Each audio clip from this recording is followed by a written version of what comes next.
హైడ్రా పేరుతో పేదల ప్రజలపై కాంగ్రెస్ ప్రభుత్వం పాములా బుసగొడుతుందన్నారు. విమర్శించారు మాజీ మంత్రి జగదీష్ రెడ్డి. ఇక ప్రజలకు నిద్ర లేకుండా చేస్తున్నారన్నారు. హామీలు నెరవేర్చకపోతే తిరుగుబాటు చేస్తారు అనే భయంతో ప్రజలను అణచివేస్తున్నారంటూ విరుచుకుపడ్డారు మాజీ మంత్రి. ఇక పేదల పక్షాన బీఆర్ఎస్ పోరాటం చేస్తుందన్నారు.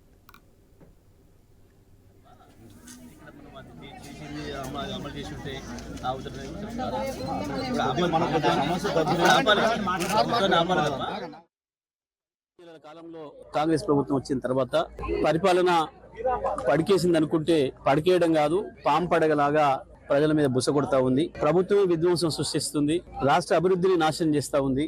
ఒక సోయి లేని ప్రభుత్వం, బాధ్యత లేని ముఖ్యమంత్రి, బాధ్యత లేని మంత్రులు, అర్థం పర్థం లేని పనులతోని లక్షలాది మంది ప్రజల్ని నిద్ర లేని రాత్రులకు గురి చేస్తున్నారు. కూల్చివేతలు చాలా ఆశ్చర్యంగా ఉన్నాయి.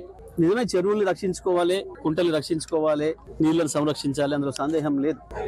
కానీ అదే సందర్భంలో ప్రభుత్వానికి ప్రజలకు సంబంధించిన బాధ్యత ఉన్నది. ఈ 70 సంవత్సరాల కాలంలో ఎక్కడ కూడా చెరువులు, నీటి కుంటలు, నాలాల బఫర్ జోన్లు నిర్ణయించి బోర్డులు పెట్టాలి. పైగా తెలంగాణలో ఒక ప్రత్యేకత ఉంది. చాలా చెరువులు సొంత చెరువులు ఉన్నాయి, చెరువుల శిఖంలో కూడా పట్టాలు ఉన్నాయి ప్రజలకి.